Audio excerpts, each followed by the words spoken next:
Este es un mensaje del pastor John MacArthur, traducido y predicado en español para el mundo de habla hispana. Este es el mensaje número 6 en nuestro estudio de Génesis capítulo 1 al estudiar los orígenes. Algunas personas me han preguntado, ¿vas a hacer el libro entero de Génesis? Y la respuesta es no. Otros me han preguntado, ¿cuántos mensajes va a haber? Y la respuesta es, en este punto en particular no lo sé. Como podrán imaginarse, simplemente estamos tomando lo que va apareciendo en el texto. Y también esta noche se me preguntó si había predicado esto antes y la respuesta a eso es no. Esta es la primera vez en la que realmente he estudiado y predicado versículo a versículo a lo largo del relato de la creación. Obviamente lo he estudiado a lo largo de los años y claro, he escrito las notas para la Biblia de estudio, pero entrar a cierta profundidad lo hice en ese entonces. Pero esta es la primera vez para mí y entonces estoy compartiendo con ustedes conforme avanzo. Y de hecho, esa es la manera más rica de hacerlo. Ahora, al llegar a Génesis capítulo 1, llegamos a un versículo que ya es bastante conocido. En el principio creó Dios los cielos y la tierra. Y eso responde a la pregunta de los orígenes. Los cielos y la tierra, la cual era la frase judía que sustituía la ausencia de una palabra para universo, por la cual ellos describían el universo, y responde a la pregunta de los orígenes. En el principio creó Dios los cielos y la tierra. Ahora hemos estado añadiendo a eso conforme hemos ido avanzando en nuestro texto de Génesis poco a poco. Y permítanme resumir lo que la palabra de Dios en Génesis enseña acerca de los orígenes. Realmente es inequívoco. Es idioma claro y simple. Este es un relato inescapable aquí en Génesis que nos habla del origen del universo. Y resumiéndolo, esto es lo que dice. El Dios eterno en algún punto en el pasado creó de la nada, sin material preexistente, el universo, como lo vemos ahora, en 6 días solares. Él concluyó su creación en el 6º día al crear al hombre a su propia imagen. Esto es inteligente, con personalidad, con conciencia de sí mismo y cognición, o la capacidad de pensar y razonar. Esta creación ocurrió en 6 días. El día 7º terminó y Dios reposó de crear. Ocurrió alrededor de 6,000 años atrás, y la creación entera era madura y tenía apariencia de edad en el instante de su creación. En el momento de la creación la muerte no existía. De hecho, ninguna influencia corruptora de ningún tipo existía, y esa es la razón por la que Dios vio su creación y dijo que era muy buena. No había muerte, no había influencia corruptora.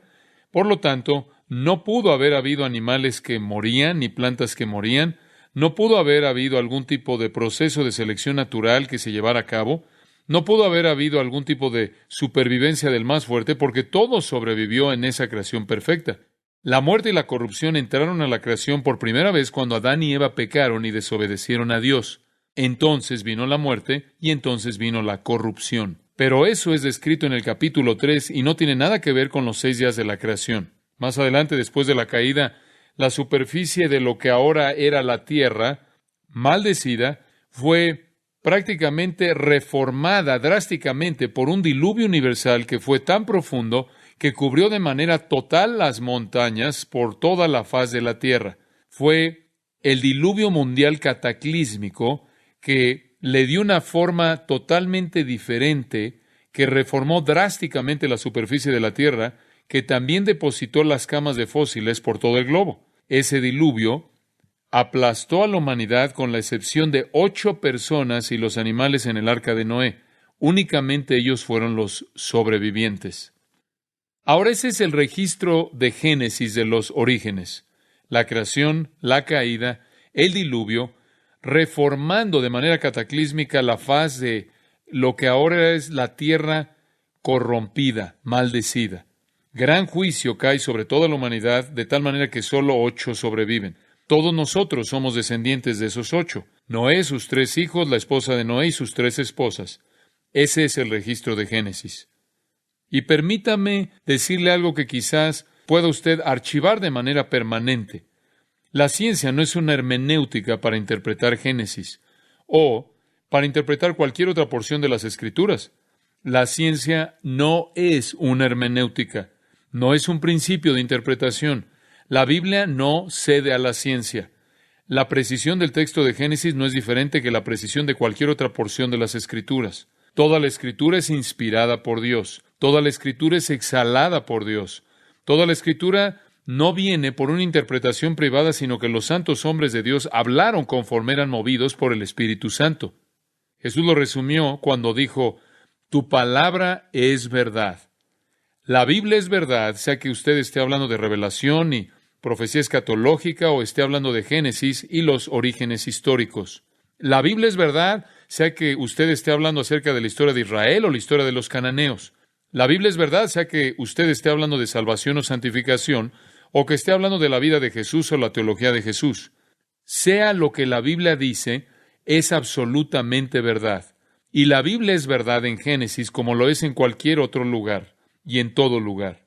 Además, debido a que los orígenes no son repetibles, están fuera de la esfera de la ciencia. Debido a que los orígenes no fueron observables, debido a que solo hubo una persona ahí y fue Dios, nadie puede hacer un comentario acerca de los orígenes más que Dios. Entonces, lo que usted tiene en Génesis es el único relato de primera mano de un testigo ocular de los orígenes presentado por el Creador mismo. Ahora, a pesar de esa estrategia tan clara a la palabra de Dios, a pesar de ese estudio tan claro, directo de la palabra de Dios, muchas personas, incluyendo cristianos, se han vuelto a la ciencia, se han vuelto a los científicos que hablan de manera autoritativa acerca de Génesis.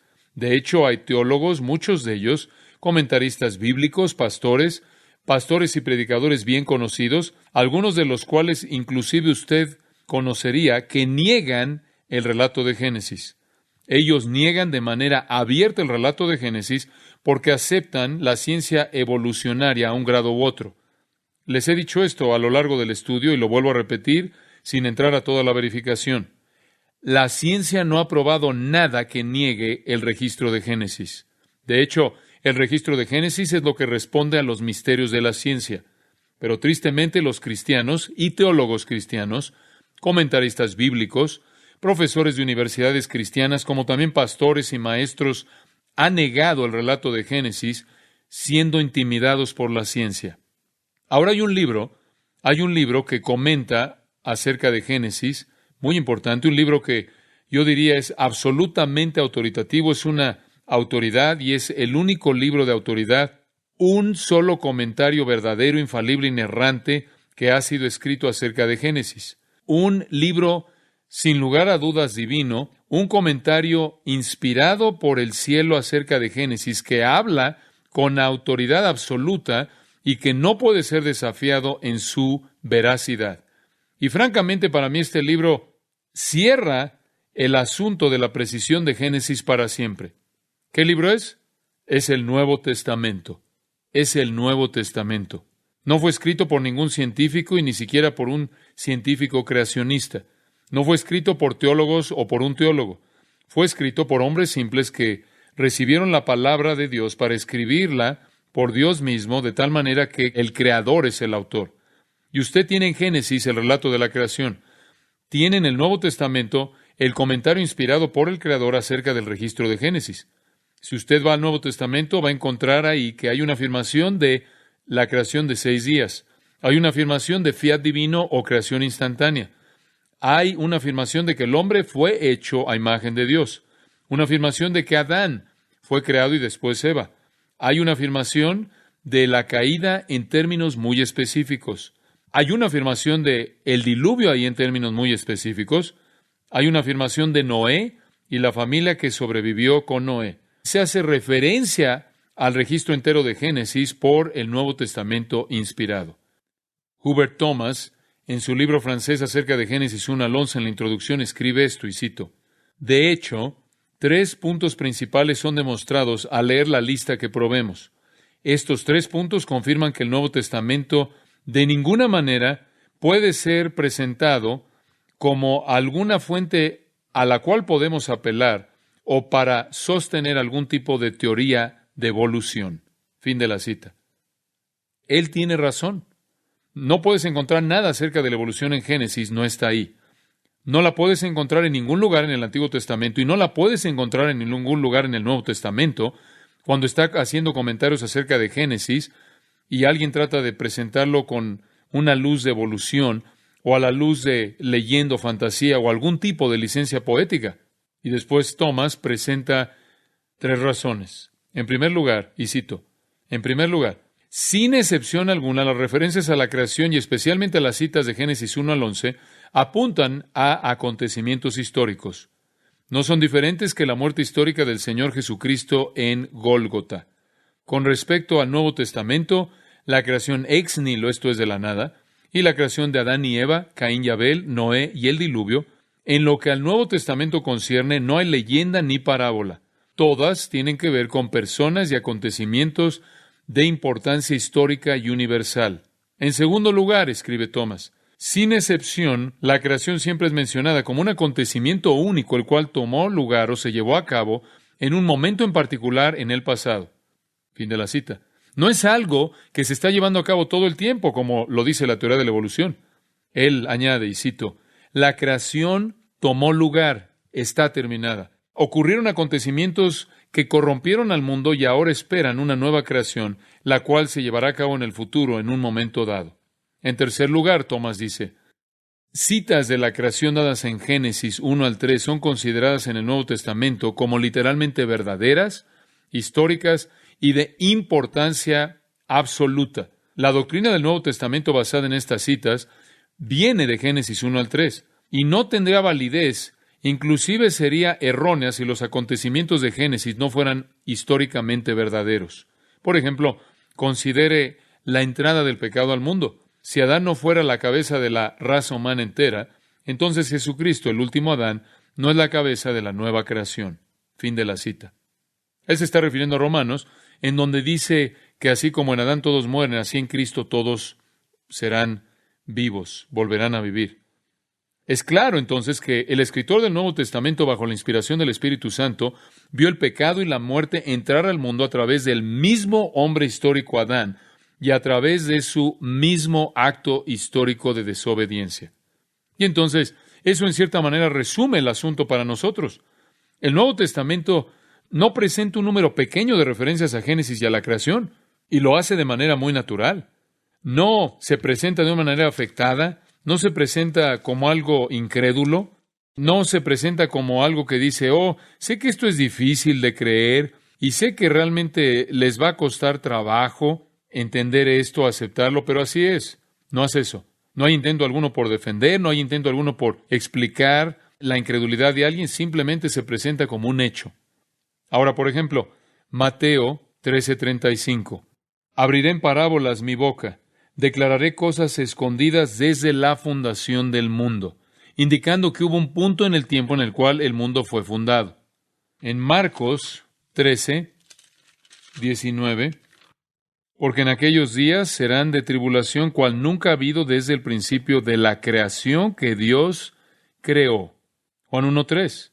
Todas las cosas por Él fueron hechas, y sin Él nada de lo que ha sido hecho fue hecho. Ahí tienen un solo versículo que de manera inmediata cancela la creación de algo por el azar, por algún proceso al azar. Todo fue hecho por Dios. En Hechos 4:24. Tú eres el Dios que hiciste el cielo y la tierra, el mar y todo lo que en ellos hay. Eso es tan amplio como lo puede decir usted. En Hechos 14, versículo 15. Que de estas vanidades os convirtáis al Dios vivo, que hizo el cielo y la tierra, el mar y todo lo que en ellos hay. Todo, el cielo, la tierra, el mar y todo lo que habita todo eso.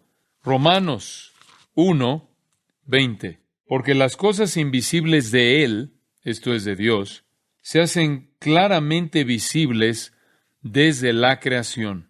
Segunda de Corintios 4:6. Porque Dios que mandó que de las tinieblas resplandeciese la luz. Eso es exactamente lo que hizo en el día 1. Él mandó que la luz brillara de la oscuridad. Colosenses 1:16. porque en Él fueron creadas todas las cosas, las que hay en los cielos y las que hay en la tierra, visibles e invisibles, sean tronos, sean dominios, sean principados, sean potestades, todo fue creado por medio de Él y para Él. Hebreos 1:10. Y tú, oh Señor, en el principio fundaste la tierra, y los cielos son obra de tus manos. Y vamos a ver eso más adelante en el día 2. Hebreos 11:3. Por la fe entendemos haber sido constituido el universo por la palabra de Dios. Él habló y existió, de modo que lo que se ve fue hecho de lo que no se veía. Eso es ex nihilo. Él creó cosas que son vistas, pero no fueron hechas a partir de algo que existía antes. En Mateo 19, Jesús dijo, ¿no habéis leído que el que los hizo desde el principio, varón y hembra los hizo? De nuevo, hablando de la humanidad como siendo el resultado directo del acto creador de Dios. Hechos 17:26. Y de una sangre ha hecho todo el linaje de los hombres, para que habiten sobre la faz de la tierra, y les ha prefijado el orden de los tiempos y los límites de su habitación. Él es el creador de todas las naciones de los hombres. Primera de Corintios 11:8 y 9. Porque el varón no procede de la mujer, sino la mujer del varón. Y tampoco el varón fue creado por causa de la mujer, sino la mujer por causa del varón. De nuevo creado. Primera de Timoteo 2:13 y 14. Porque Adán fue formado primero, después Eva. Romanos 5:14 nos lleva a la caída. No obstante, reinó la muerte desde Adán hasta Moisés. Romanos 5:17. Pues si por la transgresión de uno solo reinó la muerte. Primera de Corintios 15:21. Porque por cuanto la muerte entró por un hombre, también por un hombre la resurrección de los muertos. Apuntando a Cristo.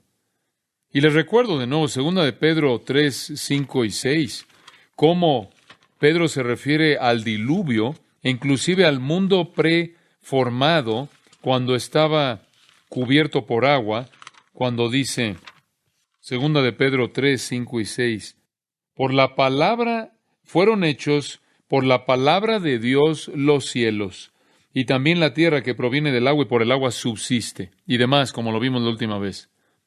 Efesios 3:9. Efesios 3:9. El misterio escondido desde los siglos en Dios, que creó todas las cosas.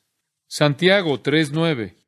Con ella bendecimos al Dios y Padre, y con ella maldecimos a los hombres que están hechos a la semejanza de Dios. De nuevo, Dios es el que hizo al hombre a su imagen. Apocalipsis 4:11. Señor, digno eres de recibir la gloria y la honra y el poder, porque tú creaste todas las cosas, y por tu voluntad existen y fueron creadas. Apocalipsis 10:6. Y juró por el que vive por los siglos de los siglos, que creó el cielo y las cosas que están en él, y la tierra y las cosas que están en ellas, y el mar y las cosas que están en él. Apocalipsis 14:7. Adorad a aquel que hizo el cielo y la tierra, el mar y las fuentes de las aguas. Romanos 1:25, el hombre adora y sirve a la criatura más que al Creador, y así sigue. Hebreos 2:10. Porque convenía que Él, por cuya causa son todas las cosas, y por quien todas las cosas subsisten. Y sigue. Una y otra y otra y otra vez, el Nuevo Testamento hace referencia al relato de la creación. Ahora, como hemos estado diciendo, la evolución realmente ha sido introducida como una alternativa ateísta, como una alternativa impía. Y la evolución demanda fe racional en el azar impotente. La evolución no puede suceder. Es imposible. Ha sido probada por la ciencia. La ciencia ha probado que no puede suceder, como dijimos, debido al ADN, a los sistemas de información de los códigos genéticos. La creación es fe racional en el Dios Todopoderoso. La evolución es fe irracional en el azar impotente. Y la evolución realmente es naturalismo. Cualquier tipo de evolución es una forma de naturalismo. El naturalismo cree que Dios existe solo en la mente de los no intelectuales, solo en la mente de la gente religiosa de nivel bajo. El naturalismo dice que la naturaleza es todo lo que hay, y realmente eso es todo lo que hay. Y eso es virtualmente la suposición que yace detrás de toda la ciencia natural. Todas las ciencias naturales. realmente se encuentra en el cimiento de toda la filosofía naturalista humanista.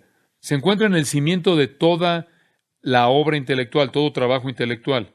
Se encuentra como la base de toda la moralidad, o mejor dicho, la inmoralidad. En otras palabras, la base de nuestra cultura entera es esta idea de que la naturaleza es lo único que hay. Si el naturalismo es verdad, entonces el hombre creó a Dios, Dios no creó al hombre. Y creer en Dios, la creencia en Dios, no es nada más que una superstición sin base. Y lo que es más importante, debido a que es superstición, no necesitamos escuchar nada en la Biblia necia, ciertamente no los 10 mandamientos, las leyes morales y demás. Entonces, no nos interesa lo que la gente religiosa piensa.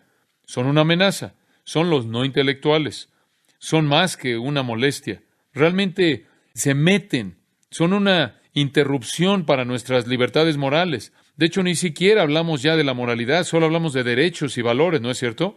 Derechos y valores. Y los derechos y los valores son decididos por cada individuo. La gente no hace mal por el pecado. Después de esta masacre allí en Littleton, Colorado, no han oído a nadie hablar o decir nada acerca del pecado. La gente no hace algo malo debido al pecado. Hacen algo malo porque de alguna manera se sobrepasaron en sus derechos. De alguna manera tienen valores torcidos. Están psicologizados en lugar de teologizados. Simplemente no hay creador, no hay ley moral, no hay juez moral, no hay propósito para la vida, no hay razón para la vida fuera de que puedas vivir la vida lo más feliz que puedas. No hay destino y no hay teología verdadera. Y quiero llevarlos ahí porque ese es lo más importante. Ahí hay un mundo naturalista. Ese es el mundo del humanista. El mundo evolucionista no tiene teología verdadera. Entonces, un teólogo realmente es una interrupción inútil. De hecho, probablemente esperarían que los teólogos fueran tan bajos en la cadena de evolución como para ser incapaces de sobrevivir. No hay nada como la teología verdadera porque no hay nada como un Dios verdadero. El punto para los evolucionistas no es que Génesis no es creíble. Simplemente es un relato simple, directo. No es que quieren discutir acerca de que Génesis es verdad o no. Digo, ya han ganado esa batalla. Y por eso estoy regresando ahí. Escucha, ya han convencido a la mayoría del mundo cristiano que Génesis no es verdad. Han tenido éxito en sus ataques con las teorías incansables y las ilusiones científicas y la mala representación. Han atacado exitosamente Génesis y han hecho que la mayoría del mundo cristiano evangélico crea que Génesis no es un relato verdadero. Pero eso realmente no es lo que están tratando de hacer. No solo están tratando de destruir Génesis. Digo, eso en sí no les gana mucho terreno.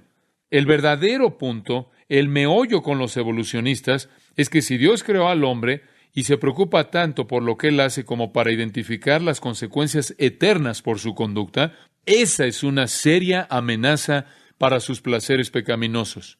El evolucionista naturalista odia a Dios y ama al pecado. Cuando tenga tiempo en algún momento debe leer el libro de Paul Johnson, el libro del historiador acerca de los intelectuales. Lea las biografías. Es realmente una lectura absolutamente cautivadora. Las biografías de las personas que moldearon la sociedad occidental eran perversos, para decirlo de una manera suave, en sus vidas personales. El naturalista odia a Dios y ama el pecado. El evolucionista ateísta que quiere traer la evolución e imponerla en Génesis y en cierta manera casarla con Dios, dice que ama a Dios y dice que odia al pecado, pero de hecho ama a Dios un poco y su reputación académica mucho. Ahora, permítame decirle algo. No estoy aquí promoviendo mi propia idea, y solo resulta que se refiere a mí. La disciplina gobernante en el asunto de la vida en este planeta, la esfera de pensamiento más importante, la arena más importante de entendimiento no es la ciencia. ¿Oyó eso? Ahora usted podría pensar que lo es. Pensaría que lo es. Eso es lo que nuestra sociedad entera piensa y dice continuamente. ¿Y qué hacemos? Hoy tomé 3 revistas en la tarde para leerlas. Newsweek, Time. Una de ellas tenía algún tipo de eslabón perdido ahí en la portada. La otra prometía que en las páginas adentro iban a mostrar la diferencia en la constitución cerebral de un criminal y una persona normal. Y decía que tenía algún tipo de fotografías de ciertos análisis médicos de patrones del cerebro.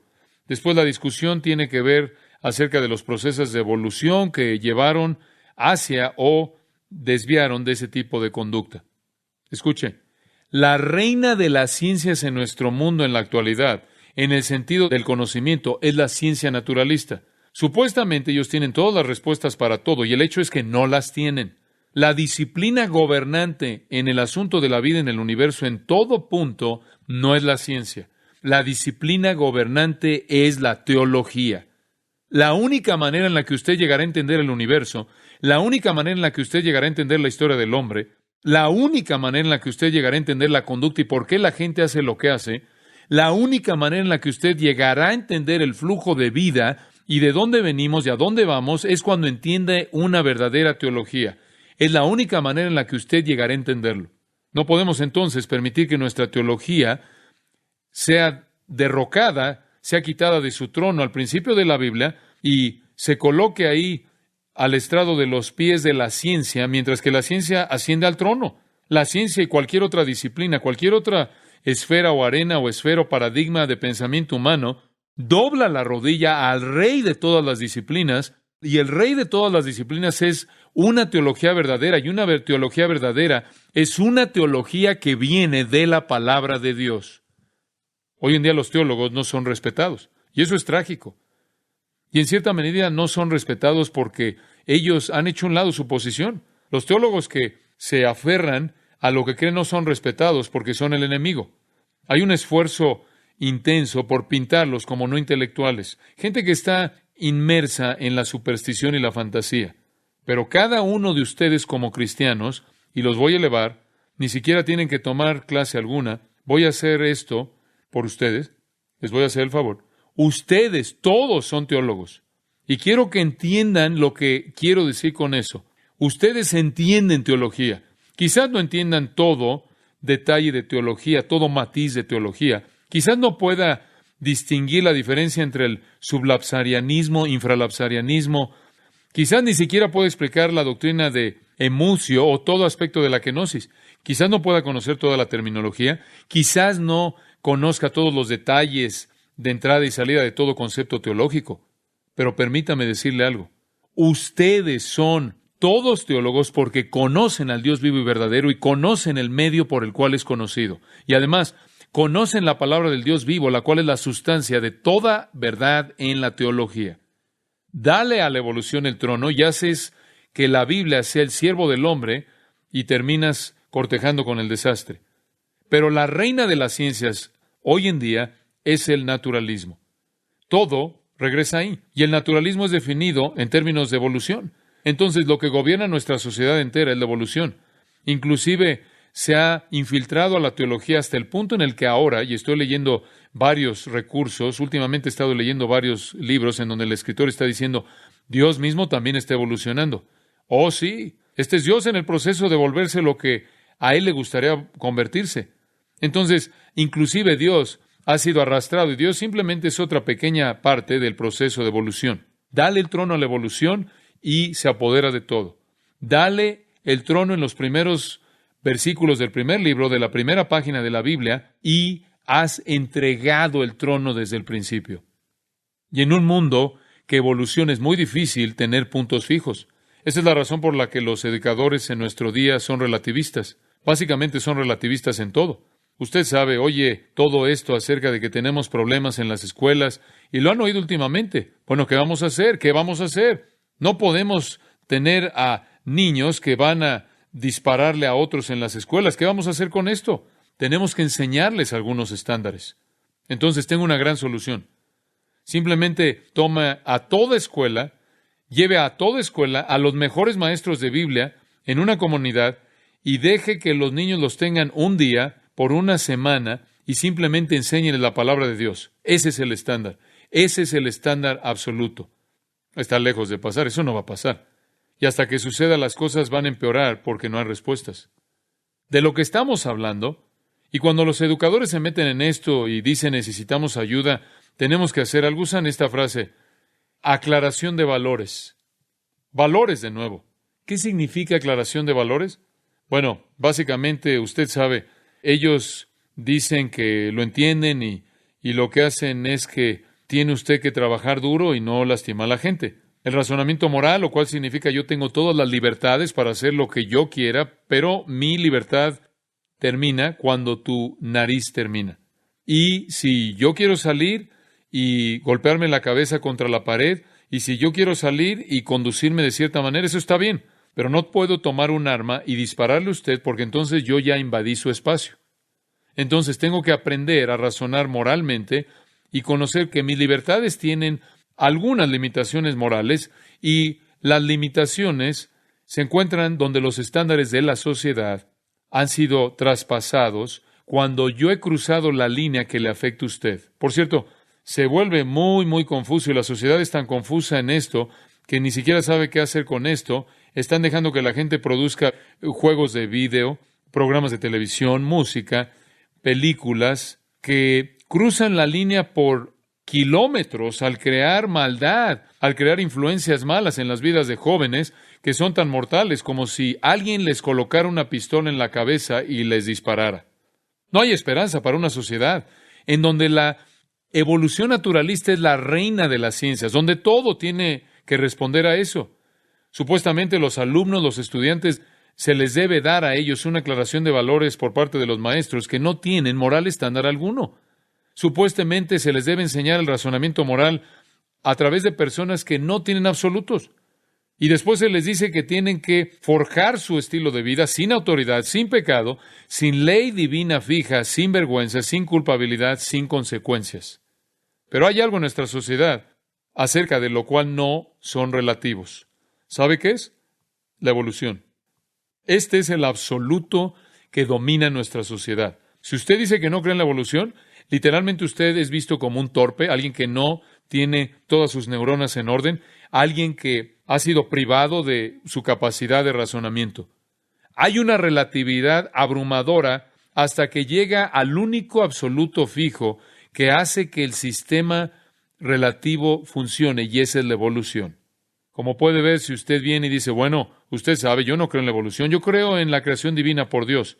La casa, prácticamente el edificio entero relativista, se colapsa porque usted tiene entonces el azar, la libre expresión, la decisión personal, hacer lo que usted quiere. No puede tener absolutos fijos, no puede tener un dador de la ley, una ley y un juez y todo eso. Entonces, el absoluto que persevera en medio de esta relatividad es el absoluto de la evolución. Están totalmente convencidos, sin lugar a dudas, que todo lo que existe hoy en día es el resultado del azar y procesos al azar. Y como un escritor lo dijo, y nunca olvidaré la declaración, el universo como lo conocemos es simplemente una de esas cosas que suceden de vez en cuando. Pero en contraste a todo eso, y en oposición a todo eso, la teología es la reina de las ciencias. La teología es la esfera más importante de pensamiento. La teología es el elemento controlador en todo el entendimiento humano. Y una fe que no se desvía, una fe inconmovible en la precisión y veracidad de la Biblia se encuentra en el corazón de toda la teología sana. Y comienza con creer el relato de Génesis. Eso es crítico para una cosmovisión cristiana, para ver la vida desde un punto de vista cristiano. Y como les dije hace algunas semanas atrás, el Masters College participa en la coalición de universidades cristianas, 110 universidades cristianas, de las cuales 5 o 6 afirman el relato del Génesis. Entonces, tenemos 100 universidades cristianas que no tienen una cosmovisión cristiana, una manera de ver la vida desde el punto de vista cristiano. ¿Qué es una universidad cristiana? Bueno, eso me molesta, pero vamos a entrar al texto. Estoy tratando de hacer 2 cosas en estos mensajes. Darles algo de pensamiento racional, algo de pensamiento filosófico, algo de material científico antes de que entremos al texto, pero vamos al texto. Veamos el día 1. En el principio creó Dios los cielos y la tierra estaba desordenada y vacía. Recuerde, esto es lo que le dijimos que significa, desolada y vacía. Esto es, todavía no había sido formada o habitada por ningún ser vivo, y estaba totalmente envuelta en oscuridad, y las tinieblas estaban sobre la faz del abismo, y el Espíritu de Dios se movía sobre la faz de las aguas. Esto es, en el Antiguo Testamento una palabra para océano, el abismo. Y el Espíritu de Dios estaba ahí. Entonces, lo que usted tenía en el día 1, Dios creó el tiempo, el espacio y la materia. Esos son los elementos, tiempo, espacio y materia. Dios los crea de la nada. Y tiene este tohu wabohu, esta masa no formada e inhabitada de estos elementos. Y esta tierra que Él tiene, los elementos están mezclados quizás aquí como mucho lodo, por así decirlo, no separados, y está cubierta con agua de manera total y rodeada por oscuridad. Y después en el día 1, versículo 3, y dijo Dios, sea la luz, y fue la luz. Y separó Dios la luz de las tinieblas. Y llamó Dios a la luz día, y a las tinieblas llamó noche, y fue la tarde y la mañana un día. Entonces, en el primer día Dios creó los elementos esenciales de tiempo, espacio y materia. Dios después añadió la luz.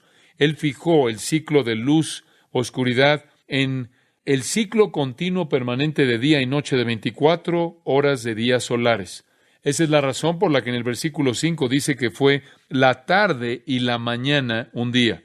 Y alguien dice, bueno, el sol no ha sido creado, la luna. Eso está bien. Dios todavía podía haber establecido el ciclo de luz de la manera en la que Él quisiera hasta que Él pusiera luz a los cuerpos celestes, lo cual Él hace, como veremos más adelante. Entonces, en esencia, en el primer día, los elementos son creados y son dejados en una forma sin forma realmente, y no habitada, y rodeada por oscuridad, y después la luz es creada, y hay una mezcla de luz y oscuridad en el ciclo normal de 24 horas, y ese es el día 1. Vayamos al día 2. Dios continuó moldeando estos elementos para que fueran un ambiente habitable para la vida que Él crearía. Y después Dios dijo en el versículo 6, luego dijo Dios, hay expansión en medio de las aguas, y separe las aguas de las aguas. E hizo Dios la expansión, y separó las aguas que estaban debajo de la expansión, de las aguas que estaban sobre la expansión. Y fue así. Y llamó Dios a la expansión cielos, y fue la tarde y la mañana el día 2. Muy bien, entremos y veamos lo que pasó aquí. Día 1 Dios separó la luz de la oscuridad. Día 2 Dios separó el cielo de la tierra. A eso se refiere la expansión. Día 3, como veremos, Dios separó el agua de la tierra seca. Entonces, día 1, día 2, día 3, series de separaciones. Antes de que Dios pueda crear vida, Él tiene que separar la luz de la oscuridad y crear el ciclo continuo de luz y de oscuridad en el día solar de 24 horas. Él tiene que separar el cielo de la tierra, lo cual Él hace en el día 2. Y después Él tiene que separar el agua que ahora está cubriendo de manera total en el día 1 y 2 a la tierra. Él tiene que separar eso de la tierra seca para que haya un lugar para los peces en el mar y la vida en la tierra seca. Entonces, el universo se está preparando en los primeros 3 días. Un enfoque bastante razonable. Se separa la luz de la oscuridad, el cielo de la tierra seca del agua. Veámoslo a continuación de manera más específica. Versículo 6. Luego dijo Dios. Y de nuevo, le recuerdo que la creación fue simplemente por la palabra de Dios. Él habló e hizo que las cosas existieran. Y conforme comenzó el día 2, al amanecer del día, el universo tenía luz y tenía oscuridad. La tierra era una masa no distinguible de elementos completamente cubiertos por agua. Pero luego dijo Dios, hay expansión en medio de las aguas y separe las aguas de las aguas. Esto es bastante interesante. En el día 1 la tierra estaba cubierta con agua. En el día 2 Dios separó esa agua en 2 lugares. Eso es lo que está diciendo aquí. Él colocó una expansión en medio y parte de esa agua estaba arriba y parte permaneció en la tierra. Entonces, usted tiene aquí agua que todavía estaba en la tierra y ahora parte de esa agua que es separada y es colocada arriba. Eso es exactamente lo que está diciendo. Y en medio de esos 2 elementos de agua hay una expansión. Ahora, la palabra expansión es la palabra hebrea raquía. Es una palabra interesante, significa expansión. Significa algo que está extendido, algo que es delgado y está extendido. Y buscándolo en el Antiguo Testamento para ver cómo se usaba, en Éxodo 39:3, cuando estaban haciendo las cosas para la adoración de Dios en el tabernáculo, dice que sacaron oro, lo aplanaron y lo esparcieron y lo amartillaron para que fueran hojas de oro. Y usan el mismo verbo como el verbo expansión. El retrato es de un área delgada que Dios prácticamente coloca en medio de las aguas que rodean la tierra. Alrededor de la tierra está esta agua, y Dios simplemente la corta, por así decirlo, como si tuviera un cuchillo, y la corta alrededor de esa esfera, de la masa indistinguible de elementos de la tierra, separándola en dos partes. Todavía está la parte que es esférica y el agua que la rodea, pero ahora hay agua que está encima de ella, separada por esta expansión. La expansión tiene la intención de expresar la idea de espacio. Observe el versículo 8. Dios llamó a esta expansión, ¿qué? Cielos. Es lo que entendemos como cielo. Es lo que entendemos como el espacio que está arriba de nosotros. El cielo es Shamayim y literalmente significa el cielo o los cielos. Se refiere al universo y el espacio que está arriba de nosotros. Entonces no había cielo, no había espacio como lo conocemos hasta el día segundo, y Dios simplemente cortó alrededor de la esfera y colocó o liberó parte de esa agua y la colocó arriba, creando entre las aguas arriba, creando así un espacio entre las aguas de abajo y las aguas de arriba. El escritor judío Casuto dice, y cito, a partir de aquí podemos inferir que inmediatamente después de su formación, el firmamento ocupó el lugar establecido por él, por la voluntad de Dios, el cual es la vista de los cielos como lo conocemos. Fin de la cita. Literalmente creó el espacio. De esta manera, tan pronto como el firmamento fue establecido, continúa Casuto, en medio de la capa de agua, comenzó a levantarse, haciéndose un arco como si fuera una bóveda. Fin de la cita. Esto es muy vívido. Dios corta esa agua y después comienza a levantarse y comienza a expandirse hasta que se aleja más y más, creando así en medio de estas dos partes de agua espacio. Y Casuto dice, y cito, en el curso se expande haciéndose un arco como una bóveda.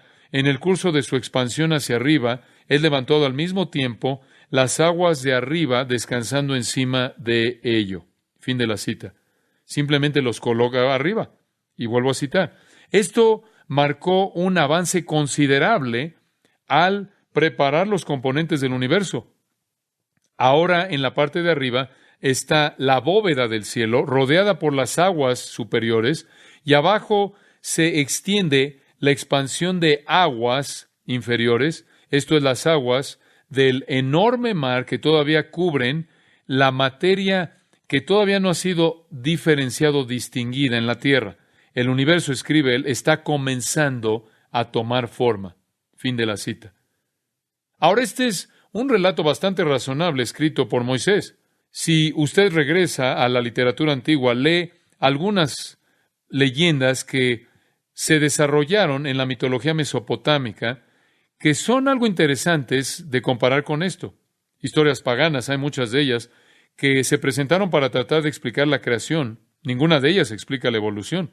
Por ejemplo, las leyendas de Mesopotamia dicen que después de que el dios Marduk, y por cierto, pueden nombrarlo de muchas maneras diferentes, dependiendo a qué nación pertenece usted o qué versión quiere, pero el dios Marduk había expulsado a Tiamot, la diosa del océano del mundo, presentada como un monstruo grande y poderoso del mar, como también los otros monstruos y monstruosidades que ella había creado para ayudarle en su combate. Y después de que él había herido a su enemigo mortal con sus armas, él lo que hizo es que cortó el cadáver de ella horizontalmente y la dividió en dos mitades, las cuales estaban colocadas una encima de la otra, y de la parte de arriba formó un cielo, y de la parte de abajo él formó la tierra, lo cual incluye el mar. Y puede leer la historia entera en el relato babilónico de la creación. Y de hecho, dice en el texto traducido, que la partió como un pez en dos partes, una mitad de ella fue colocada arriba y permaneció ahí con las luces de los cielos. Y él jaló una barra prácticamente y estacionó ahí una vigía, lo cual se refiere a la tierra abajo. En resumen, entonces, el mito sacerdotal babilonio, el cual los griegos también siguieron, dice que la parte superior del universo Y la tierra aquí es el resultado de cortar a la mitad del cuerpo de Tiamoto, Tomtu o Tomte, muchos nombres diferentes. Y eso simplemente, les digo esto simplemente para decirles lo absurdo y torpe que son esas leyendas. Pero lo que la Biblia dice es completamente razonable. Dios tomó las aguas hacia arriba, dejó parte cubriendo la tierra, y en medio de estas dos partes creó el separador entre las aguas, lo cual era la expansión que llamamos cielo, espacio, el enorme espacio del universo. Vaya al versículo 7, y el versículo 7 en esencia lo reitera. E hizo Dios la expansión, y separó las aguas que estaban debajo de la expansión de las aguas que estaban sobre la expansión, y fue así. Y de nuevo él repite lo mismo, simplemente para asegurarse que lo entendió. Ahí hay una expansión y Dios la separó. Las aguas subieron, parte de las aguas se quedaron abajo, y él creó el espacio en medio de estas dos partes. Ahora un par de notas a pie de página aquí. Es importante entender que todo esto es creativo. Esto significa que aquí se está desplegando poder creador aquí de proporciones que simplemente van más allá de nuestra capacidad para entender. Y quiero decir en referencia al versículo 7 esto, porque la palabra usada ahí, hizo Dios la expansión, como algunas personas han dicho, bueno, esto no es crear, esta no es la palabra bara, esta es otra palabra asá en hebreo. ¿Acaso significa algún tipo de actividad diferente? ¿Acaso significa que hay que hacer aquí una distinción? Muchas veces hay maestros bíblicos que hacen distinciones que no deben porque todos los idiomas tienen sinónimos, inclusive palabras que tienen matices de variación que pueden ser usadas como sinónimo. Y la pregunta aquí es, ¿acaso la palabra hizo cambia la acción en sí de Dios? Y la respuesta es no. No significa ningún tipo de actividad diferente por parte de Dios fuera de crear de la nada. De hecho, allá en el capítulo 2, versículo 3, el versículo termina, Dios reposó el séptimo día, Él reposó de la obra que había hecho en la creación. Y ahí tiene usted las dos palabras bara y asá, y en esencia son presentadas como sinónimos. Y creo que esa es una maravillosa nota que el Espíritu de Dios ha colocado ahí para que no nos preocupemos acerca de que hay alguna distinción o no. La palabra bara es la palabra definitiva. Y aquí en este contexto significa crear algo de la nada, o expresado de otra manera, hacer algo que trasciende la capacidad normal, hacer algo que no puede ser hecho. Eso es bara en este texto. Y primero tenemos obra, y después tenemos bara, obra, en el 2:3, y luego hecho. Hecho es simplemente un sinónimo para usar otra palabra refiriéndose a lo mismo. Ahora, bara puede ser usada simplemente para algo normal. Es usada en Isaías 54:16. He aquí que yo hice al herrero que sopla las ascuas en el fuego y que saca la herramienta. 57:19 de Isaías dice, produciré fruto de labios. Esas cosas son más normales. No necesariamente hablan del mismo poder de creación mostrado en Génesis. Entonces, bara no siempre significa crear en el sentido de creación ex nihilo de fiat divino, pero en este contexto eso es distintivamente lo que significa. Y la palabra hizo es simplemente otra palabra para afirmar lo mismo. Podríamos decir que es un sinónimo. Y por cierto, en Éxodo, para ustedes eruditos, Éxodo 34:10, asá es usada como sinónimo para bara en Éxodo 34:10. Entonces, las veo usadas de manera sinónima. Podríamos decirlo de esta manera. En el contexto de Génesis, esta palabra asá es usada para especificar el tipo de bara, el tipo de creación de la cual el versículo habla. Dios está creando y en esta creación Él hace algo que nunca había existido. Pero en el crear, Él está creando, pero en el crear, como el versículo 1 indica, el panorama general, Él está haciendo cosas expresadas por el uso de la otra palabra. Entonces, en el versículo 7 Él hizo la expansión. Todavía era creación, pero era un componente de la creación. Era el hacer algo que nunca antes había existido. Ahora me voy a apurar y terminar. La separación del agua arriba del cielo y abajo ha llevado a muchas discusiones, muchas. La pregunta es, ¿qué es esta agua? Y usted sabe, tengo que confesarle, no sé. Podría ser que al final del espacio infinito hay agua. Sabemos que hay agua en el aire, que conocemos, sentimos la lluvia. Podría haber otra característica de la cual no sabemos. Por ejemplo, al final de la esfera ilimitada del espacio celestial, no lo sé. Hay muchos que creen que en esta creación fue creada alrededor de la Tierra una bóveda de agua. Esta es la posición de Whitcomb y Morris, que las aguas arriba de la expansión, las aguas sobre el cielo, eran como un vapor que simplemente rodeaba la Tierra entera y creaba una especie de ambiente como de un invernadero. Y ellos sugieren, esta es la razón por la que los animales vivían tanto y las plantas vivían tanto. Tenía usted animales viviendo lo suficientemente tiempo como para volverse dinosaurios. Tenía gente viviendo lo suficientemente tiempo como para volverse Matusalén, 900 y tantos años de edad, porque eran protegidos de la luz ultravioleta debido a esta cubierta de agua. Y después en el diluvio, esa cubierta se rompió y ahogó la tierra, junto con el cataclismo tectónico que ocurrió debajo de la tierra, que rompió los elementos básicos de la tierra y creó el primer ambiente postdiluviano. Pero no podemos saber con toda seguridad. Se han hecho sugerencias de que este vapor era una cubierta de vapor de agua sobre la tierra, pero no hay nada aquí acerca de eso. Entonces, no podemos ser dogmáticos en este punto. Parece que es una explicación razonable, y la sugerencia se ha hecho de que el vapor de agua tiene la capacidad de transmitir la radiación solar entrante y retenerla y dispersar gran parte de la radiación reflejada de la superficie de la Tierra.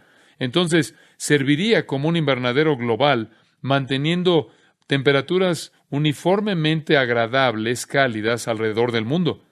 Dicen que así habrían habido temperaturas casi uniformes y que los grandes movimientos masivos de aire habrían sido inhibidos, las tormentas de viento serían desconocidas.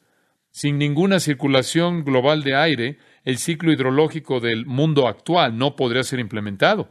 No podría haber habido lluvia, excepto en el caso de que fuera sobre los cuerpos de agua, de la cual se habría evaporado.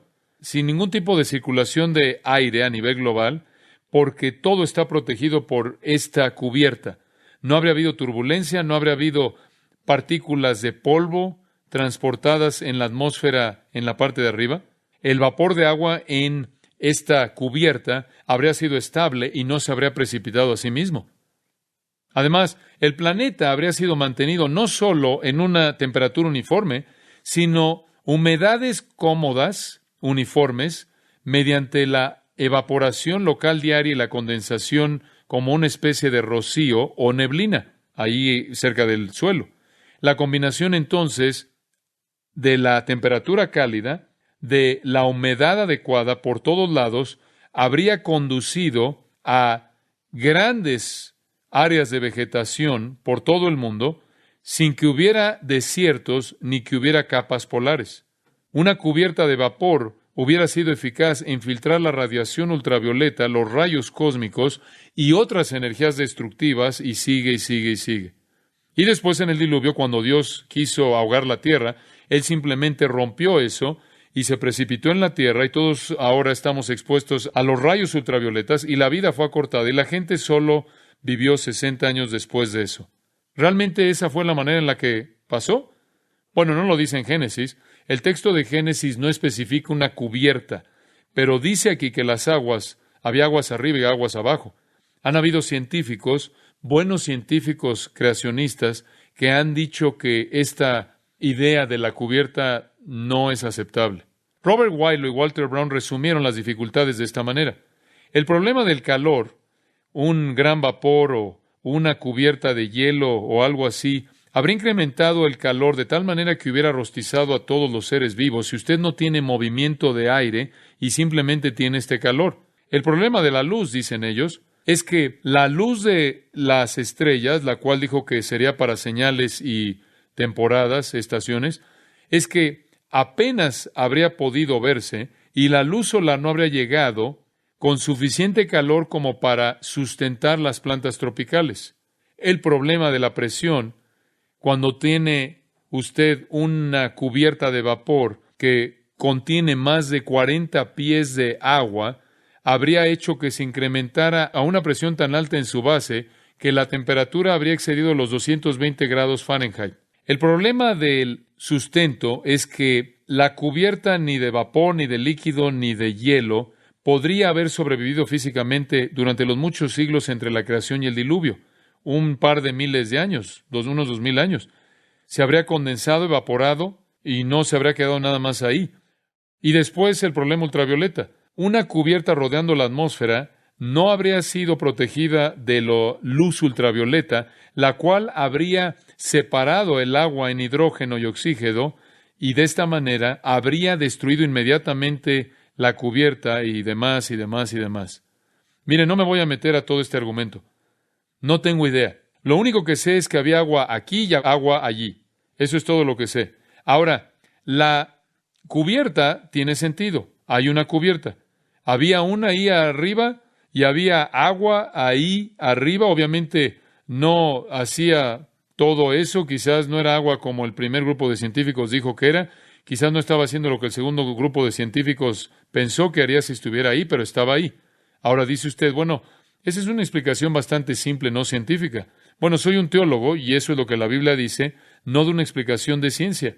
Solamente dice que el agua subió y parte del agua se quedó aquí. Podríamos decir esto con seguridad. La resolución puede ser tan simple como esto. Dios, al crear este tipo de cubierta, este tipo de bóveda en el universo, el tipo de agua en la atmósfera que era controlada de tal manera que no produjera los efectos dañinos que Whitelaw y Brown mencionaron. Sabemos esto. Había agua arriba y en el diluvio cayó mucha agua, de acuerdo con Génesis 7, y ahogó a la tierra entera. Entonces, entre las aguas, Dios creó espacio. Observe esta nota, esto es realmente interesante. Versículo 7, al final del versículo. Y fue así. ¿Acaso eso es redundante? ¿Es redundante? Él lo dijo en el versículo 6. Hay expansión en medio de las aguas y separa las aguas de las aguas. Versículo 7. E hizo Dios la expansión. ¿Y por qué añade y fue así? ¿Acaso ese es un comentario algo, digamos, redundante de tipo editorial? No. Ayuda para cumplir un propósito muy necesario. Una declaración crítica, muy crítica.